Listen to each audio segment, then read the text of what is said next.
Вот он мой светофор. Сложнее, чем казалось. Всё. Продолжаем трясти шерсть на изделии. А сейчас переходим к кульминации нашей программы. Это даже не детский манжет какой-то. Пережил, значит, эту экзекуцию, какое-то агрессивное вязание. Я спасла. Ничего не упало.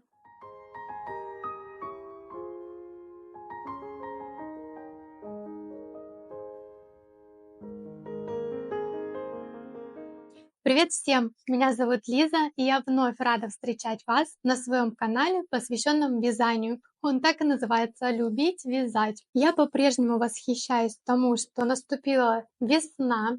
В этом году даже у нас на Урале, честно, март можно не приравнивать к зимнему месяцу. Это действительно весенний, солнце светит как-то так маняще, радостно. Да, еще немножечко зябко по утрам, но в целом действительно чувствуется прилив сил, прилив вдохновения. Прям руки чешутся что-то еще такое начать, какой-нибудь проект, даже то, чего в жизни еще ни разу не делала. Но, может быть, об этом когда-нибудь расскажу. А пока я вся такая вдохновленная, приступим к моему еженедельному влогу.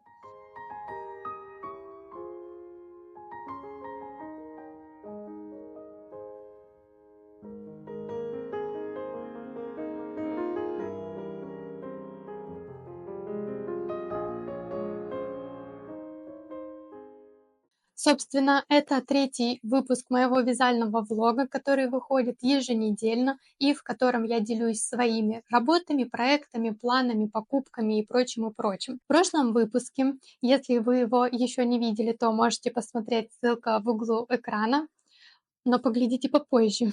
В конце этого ролика также будет на него ссылка. И я рассказывала о своих вязальных планах на эту неделю. В частности, это красный джемпер-сетка для моей подруги, мой зеленый недовяз и носочки. И знаете, что у меня получилось? У меня получился реально светофор. Один джемпер красный, другой джемпер зеленый, а носочки я почему-то начала вязать желтые. Вот он мой светофор. Все, мне кажется, это уже даже не то, что весенние, это летние какие-то краски. Действительно, все такое яркое выходит.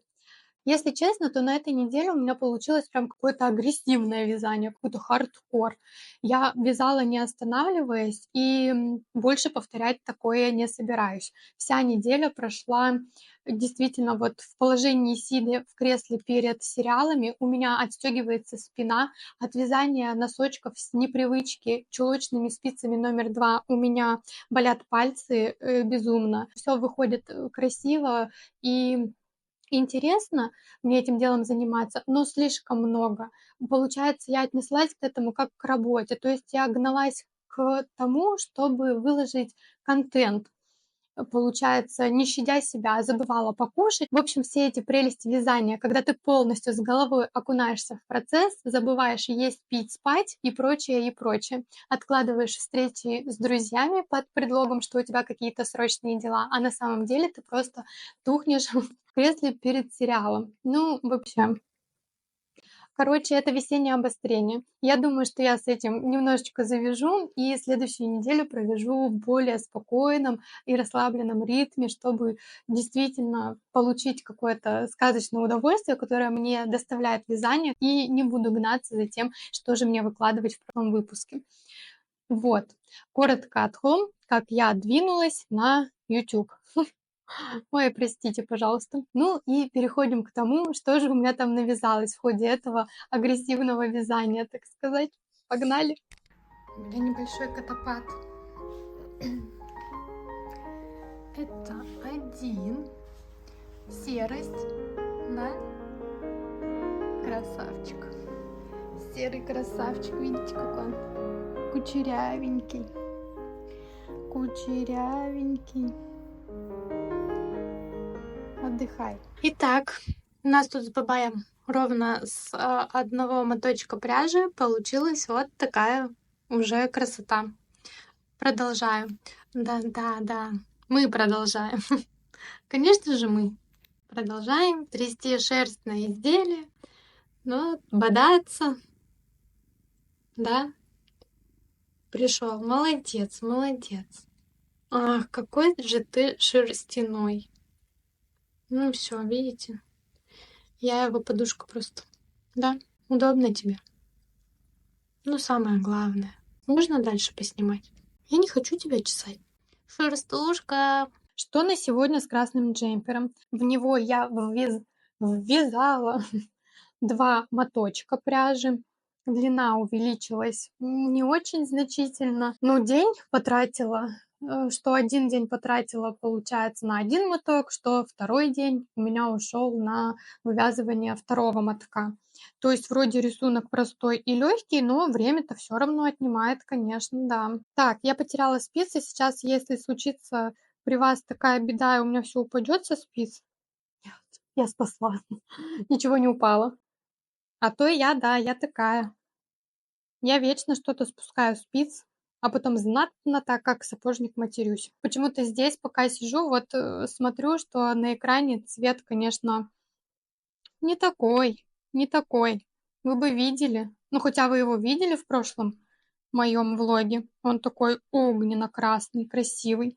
Сейчас мы его посмотрим более внимательно. В джемпере сетки, как вы, наверное, уже поняли, нет каких-то глобальных и значительных изменений. Мне здесь еще даже до проймы вязать, не перевязать. То есть связано 2 мотка пряжи, а я продвинулась вот настолько. Ну, долго мне его еще вязать, долго. Но ничего, этот процесс, кстати, мне очень нравится. Ой, не, ну вы посмотрите, эта кошарня, она повсюду. Я их люблю, конечно, но, блин, сетку данную вязать очень легко. 4 ряда раппорта — это вполне себе приемлемо, но тем не менее я все-таки порой путаюсь на стыке последней петли и первой петли, но как пока что вот справляюсь вроде хорошо, никаких косяков, в общем, в этом вязании не замечено. Продолжаю вязать дальше.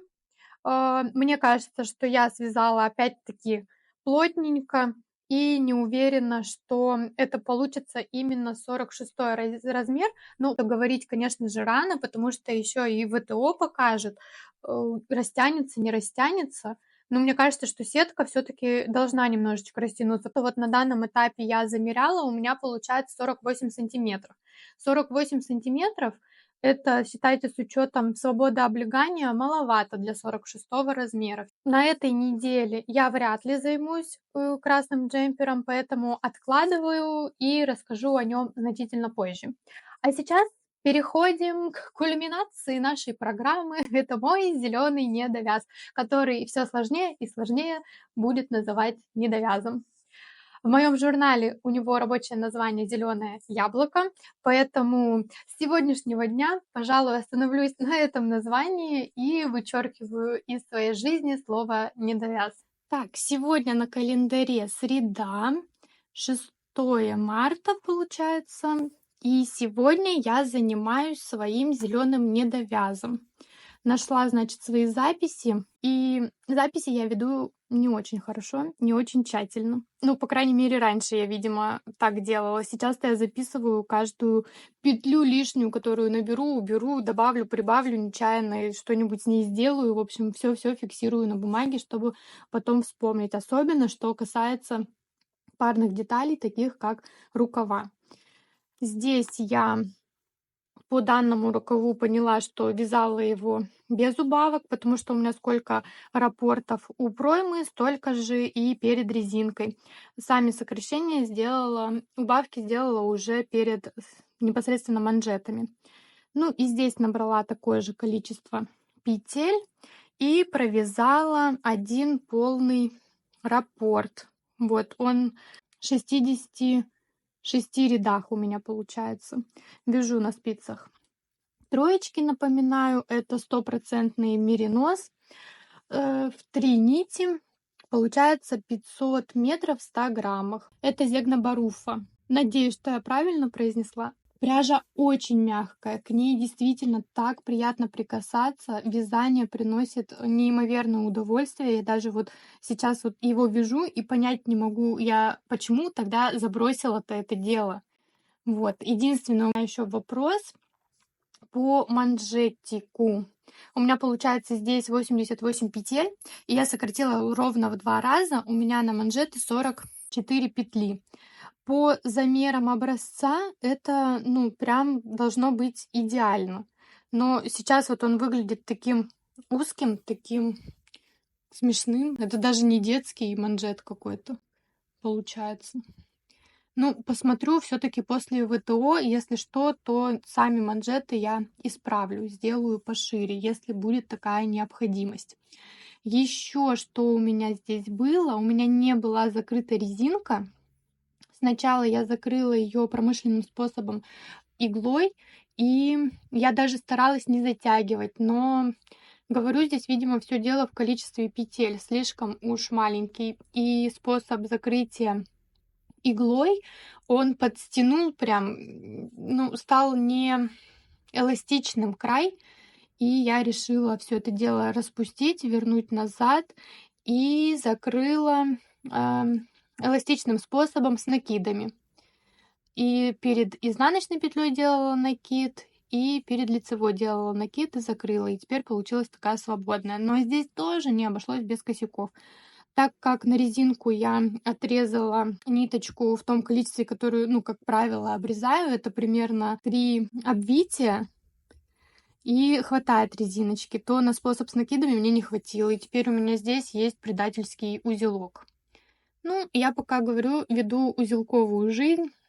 Я думаю, после стирки и потом как-нибудь ниточкой его подхвачу, запрячу, если не буду перевязывать манжеты. В общем, пока что с зеленым джемпером дела обстоят вот так. Половина рукава уже готова. На сегодня это выглядит вот так. У меня связаны уже 2 рукава. Та-дам! Ну что ж, получается вот такая история. Второй рукав связан, отвязан. Вроде все получилось точно так же. И вот вопрос. Меня устраивает вырез лодочка, горловина вот здесь вполне. И я задумываюсь, как же ее обработать, чтобы это осталось также с открытыми ключицами, красиво, все и симпатично. Вот сейчас гляжу на ноутбуке и понимаю, что цвет вообще камера не передает. Он такой сочный, зеленый, а получается какая-то бледнота непонятная. Но в прошлом видео, по-моему, хорошо передался цвет, поэтому смотрите на него там, не здесь. Вот. И, и. Секунду. И я же показывала образец, чтобы вы понимали вот так вот в сравнении, как оно должно вытянуться. Как должен вытянуться узор. Тут приложу примерно.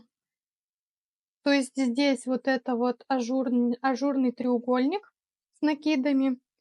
Заканчивается он у меня чуть пониже, а на джемпере вот здесь.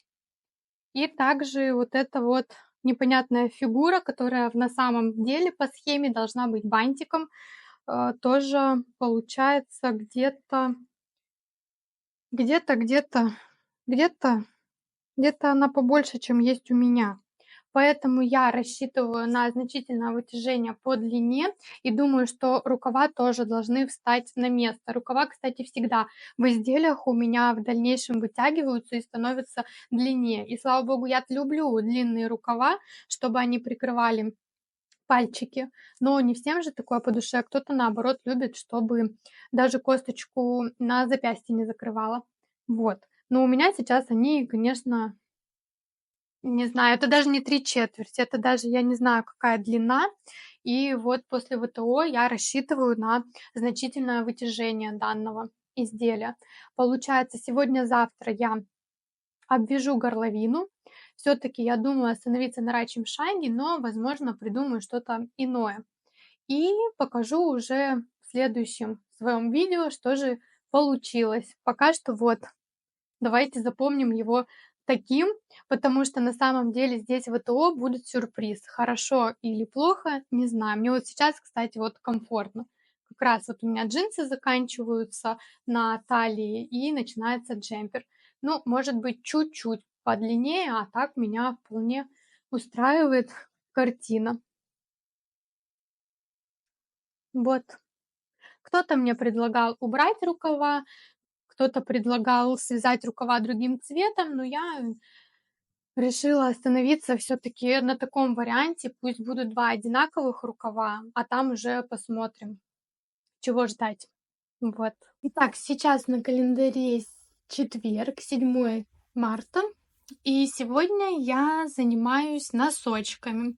Так, что хочу сказать. Я в прошлом видео показывала, что выбрала для носочков вот этот вот ажур. И, черт побери, это оказалось очень сложно. Так как я вяжу носочки, тем более ажурные, такие маленькие на спицах номер 2 впервые, для меня это оказалось действительно трудоемко, потому как здесь есть сложные для моего исполнения и понимания еще пока что символы, переплетения на тоненькой пряже, тем более на чулочных спицах, это сложнее, чем казалось. Я провязала несколько рядов, поняла, что у меня получается какая-то дребедень, возможно, даже неверная, и решила сменить курс, поискать иной ажурчик для этого дела. Но с чем я еще столкнулась? Мне необходим был раппорт именно на 16 петель, так как у меня на спицах получается 64 петли. И мне нужно, чтобы на каждой петле был отдельный свой раппорт, чтобы не перевязывать, потому что резинку я оставила, я распустила вот ровно до резиночки.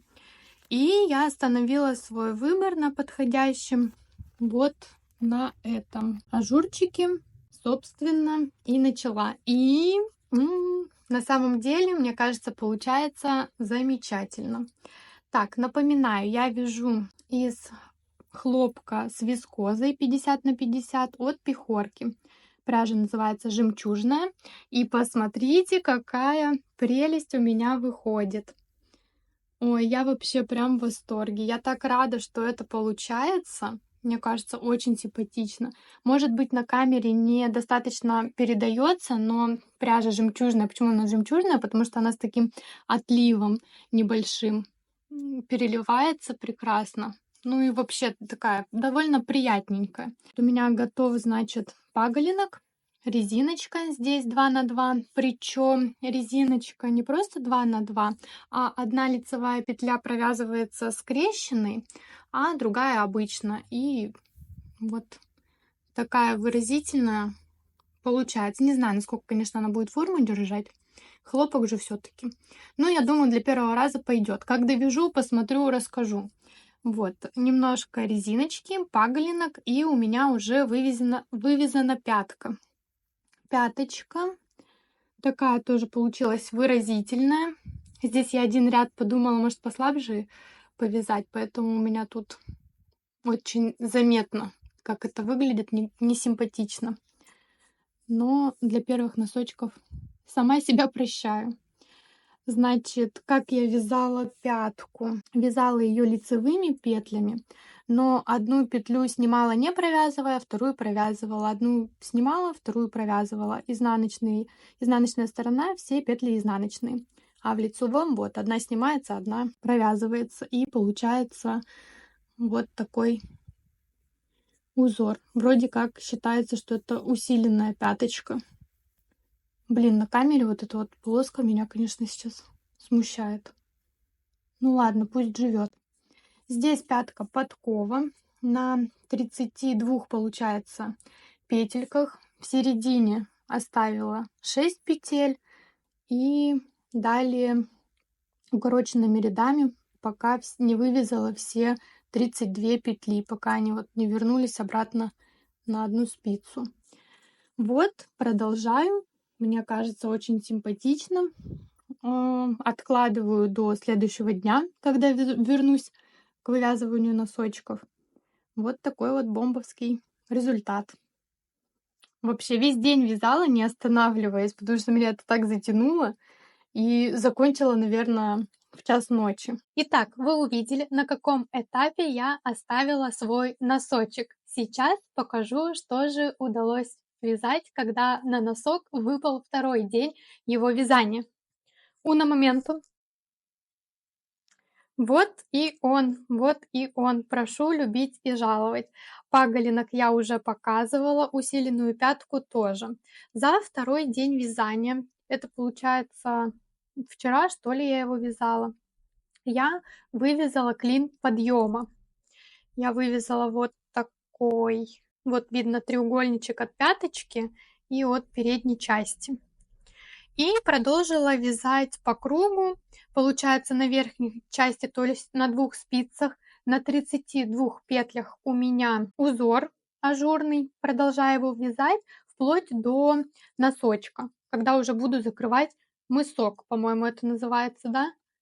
Вот, вплоть до мыска я буду продолжать в таком темпе вязать. В общем, получается красиво, интересно вполне. Но единственное, знаете, что косяк? Я когда взяла второй клубок, у меня маленький закончился, вот, пришлось взять новенький. У меня, не знаю, то ли он грязный был, то ли еще что. Но я говорю, я этому первому носку прощаю вообще все что угодно, любой косяк. И здесь вышла вот такая вот беда. То есть получилась какая-то серая полоска непонятная. И вот она по всему периметру. Также у меня плохо получается переходить с первой спицы на четвертую или с четвертой на первую спицу. И у меня здесь образуется вот такая полоска. Ну, видите ее, да, вот прям по центру идет полосочка. Но так как это подошва, я думаю, это совершенно не критично. Кто ее там увидит, я буду про нее знать. Вот. И, если честно, блин, это так тяжело вязать спицами номер 2. У меня правда болит очень палец, особенно безымянный. Я, в принципе, вот сейчас вспоминаю, что когда в школе училась, я ручки тоже так сильно и крепко держала, что у меня всегда на среднем пальце образовывался синячок такой. Не знаю, сталкивались вы с такой бедой или нет. И спицами я тоже вяжу достаточно туго, то есть я их как-то неправильно держу или что, я понять не могу, но я их прям вдавливаю в свои пальцы зачем-то. В общем, мучаюсь, но тем не менее мне нравится, все выходит, по-моему, удачно. Может быть, на следующей, неделе я покажу один носок, но, с другой стороны, думаю, смысл показывать один, пока не довяжешь второй. Я вязала не по мастер-классу. Я уже показывала, что я выбрала узор для данного носочка из книги. 250 японских узоров на спицах. Вот, выбрала, вяжу его, но я воспользовалась мастер-классом по технике вязания самого носка, сколько петель набрать, когда переходить, как делать пятку подкову, как вывязывать клин подъема, мысок. Ну, до мыска я еще не дошла, но тем не менее. И этот мастер-класс я тоже посоветую. Ссылка будет в углу экрана. Пожалуйста, вы можете рассчитать свой носочек, связать по нему. И, как увидите потом, ам, мастер в мастер-классе вяжет простой носок лицевой гладью, но у нее интересная пряжа в полосочку ложится. А я вот хотела именно ажурный носочек, то есть взяла пряжу того же метража и вяжу вот все по мастер-классу, только узор свой. Это я, кстати, задаюсь вопросом, что продают мастер-классы на носочки. Ну, может, я, конечно, этого не понимаю, но в свободном доступе столько информации. Собери немножко отсюда, и получится что-то свое. Но, с другой стороны, я понимаю, зачем, да, покупают мастер-классы, потому что я же тоже, у меня тоже есть платные мастер-классы, я не всю информацию черпаю в интернете. Готовый мастер-класс, он что делает? Он время экономит, значительно так. Не нужно заморачиваться по расчетам. Вот, да, наверное, с этой целью. Но для носочков мне непонятно. Но да бог с ним. Мне кажется, вообще симпатично выходит. Вот так он выглядит на этой неделе. Вот, все. Мой светофор. Другая моя сладость. Нашел себе уютный уголок на полу. Бабайчик. Вот он мой. Вот он мой хороший. Мой хорошка. Откровенно мой любимчик. Угу. Ну, смотрите, какой сладкий. Какое сладкое пузико. Вот какие сладкие лапки. Любовь моя. Помимо своих текущих проектов на спицах, в прошлом видео я рассказывала, что у меня имеется в арсенале любимый белый свитер, который я покупала, по-моему, в магазине Зарина. Да, по-моему, он из Зарины. Несколько лет назад. Я его очень сильно люблю, ношу регулярно, постоянно. Несмотря на то, что он белый, он прекрасно переживает все стирки, вылазки на природу, облиться чем-нибудь. Я же покупала пряжу, об этом я тоже рассказывала. Да, я планирую связать ему друга-заменюку. И что я решила с ним сделать? Я, так сказать, пошла на риск. Он же у меня вытянулся, и я решила рискнуть и высушить его в сушильной машине. И, блин, вообще не зря. Он подсел, хорошо так, но он, то есть, вернулся к своему состоянию, как будто бы я его вот только что из магазина взяла. Плюс сушильная машина сделала его еще таким мягеньким, нежненьким. В общем, покажу сейчас, сравним, как выглядит до-после. И, в общем, эксперимент удался, я его не погубила. А то я думала, если я его, значит, запакощу, то мне 100% придется в срочном порядке уже вязать себе ему замену. Но нет, все прошло хорошо, он выжил, буду носить дальше.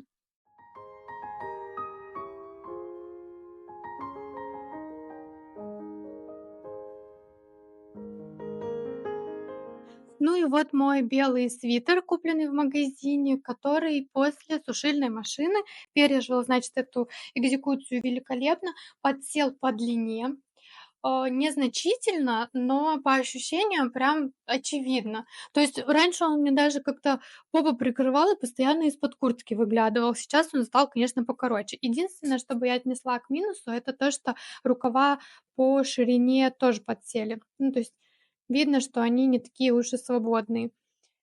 Не очень мне вот это вот дело нравится, что они стали непропорционально узкими для данного джемпера.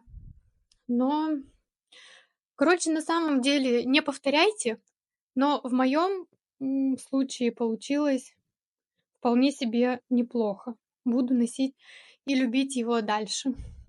И уже, знаете, немножечко по-другому гляну на ту самую бобинку мериноса с кашемиром, которую приобрела на той неделе. Вот такая вот история. Также в прошлом видео я немного затрагивала свои планы на хлопок Camel, который имеется у меня в хомячих запасах, и немножко коснулась темы того, что я планирую из него связать. Это были мысли из головы совершенно, и на этой неделе я, конечно же, не занималась данным вопросом, но вчера, да, вчера я ложилась спать, и знаете, как это бывает ночью, какие-то гениальные, как кажется, мысли тебя посещают, и вот меня посетила эта мысль, и мне кажется, что я придумала, как его связать. Ну, конкретно именно технически. Теперь остается вопрос в подборе рисунка, в убедиться в том, что эта гениальная мысль, которая пришла мне в полудреме, она действительно имеет право на существование, и это действительно можно сделать. Если вам будет очевидно, что я допускаю какие-то ошибки в своих рассуждениях, то вы мне, пожалуйста, прям на них укажите, а то ж потрачу время, получается, зря. Хлопок я показывала, это бобинный хлопок. Вообще понятия не имею, сколько там метров в 100 граммах, потому что покупала давно и врать не буду. Вот вообще не помню. Но он тоньше точно, чем 1500 метров в 100 граммах. Вот.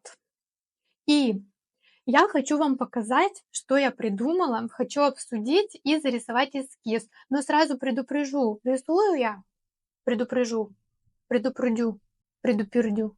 В общем, какое-то здесь должно быть правильное русское слово, но предупреждаю, что рисую я примерно так же, как пилотирую самолеты. Вообще никак. Поэтому еще один косяк, который вроде как у меня имеется, но тем не менее не мешает мне делиться наработками. Итак, откроем на какой-нибудь странице свою тетрадейшн и покажем вам под трясущуюся камеру. Значит так, как я это представляю? У меня должна быть кофта с рукавами-фонариками. открытыми плечами. Но при этом, если бы я захотела, я эти рукава-фонарики захотела бы поднять на плечи. То бишь, обычный вырез лодочка, где вывязываются рукава, мне не подходит. То есть там рукава будут открывать плечи, это, скорее всего, ты на одно плечо накинешь, а второе будет свободное. Меня так не устраивает.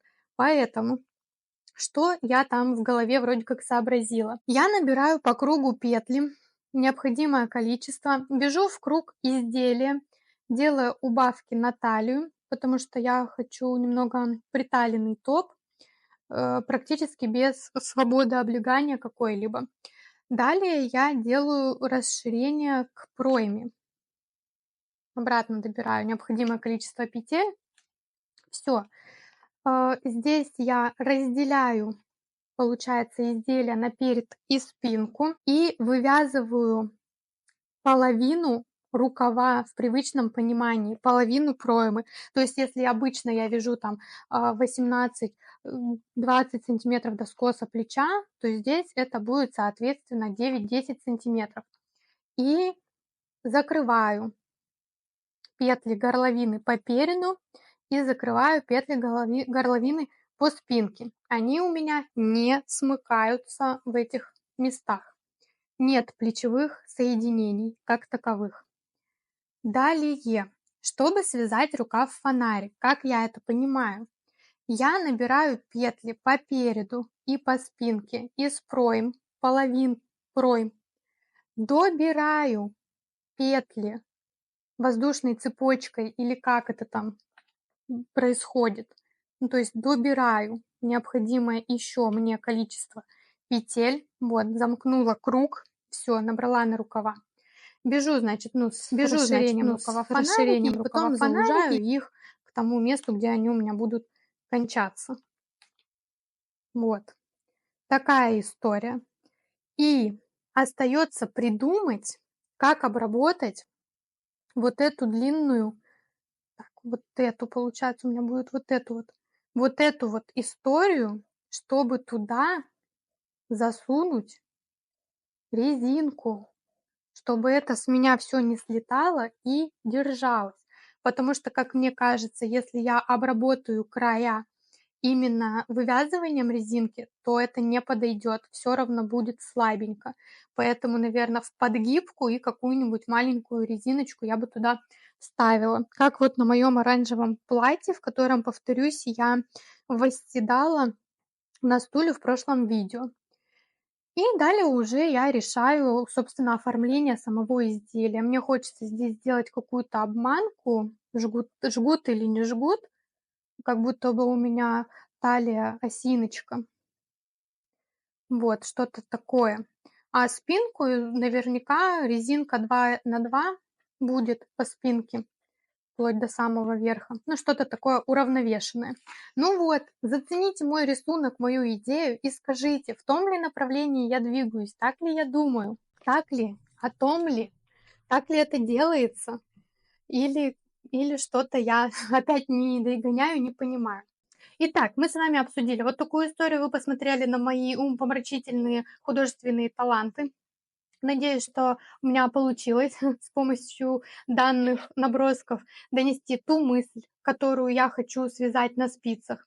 Я вот для примера нашла у себя кофту, ну вот это примерно тот план, который я хочу связать, собственно. Здесь, как видите, перед идет до середины рукавов. В общем, по переду это середина. Насчет спинки, возможно, я подумаю и, да, свяжу ее прям до самых плеч, до конца. То есть на спинке не будет. Она такая короткая, как на моем помрачительном чертеже. Вот, сделаю ее побольше. Ну, вроде все сказала, опять рассказала. Опять навела я тут суеты, нанесла хаоса, привнесла, значит, и в свою жизнь, и в вашу. Не знаю, насколько информативными получаются мои ролики, но как есть, так есть. Вот у меня в голове что взбрело, собственно, так и живу. Никакой тебе последовательности. Ну, я вот так вот и живу. Сложно. У меня все спонтанно, все как-то сумбурно, и мне нравится. Результат-то все равно нравится. Вот нарисуешь, вяжешь, и потом красота получается. Короче, пробуйте, экспериментируйте, и мне скажите, правильно ли я считаю, что рукава-фонарики вывязываются так. Вот. Потому что этот вопрос меня интересует, а то мне очень хочется связать. И еще одна наша красота зеленоглазая. Это Будя. Горделивый лев, тигр. Он недотрошка. Вот с таким презрением всегда смотрит, когда кто-то хочет его погладить. Да? Будька. Будя поцелуев.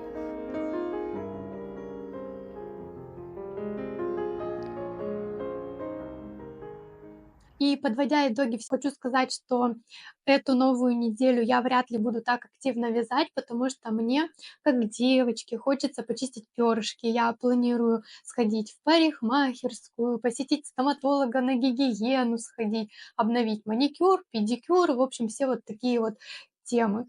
Думаю, позанимаю себе дни всякими девчачьими занятиями, но зеленый свой недовяз я обязательно доделаю, прям 100% на этой неделе, потому что у меня, ну, видели, остается его только постирать уже практически и посмотреть, какие метаморфозы его ждут после ВТО. Ну вот и все. Я все обсудила, все рассказала, все показала, что получилось, что не получилось. В общем, вперед к новым достижениям, к новым свершениям, но маленькими и аккуратными шагами. Вам хочу пожелать вдохновения, усидчивости, и не нужно агрессивно вязать. Вяжите обязательно в свое удовольствие. Всем пока! Увидимся на следующей неделе. Если есть какие-то вопросы, советы, пожелания, то всегда рада видеть вас в комментариях. Отвечаю всем и каждого. Люблю, целую. Пока.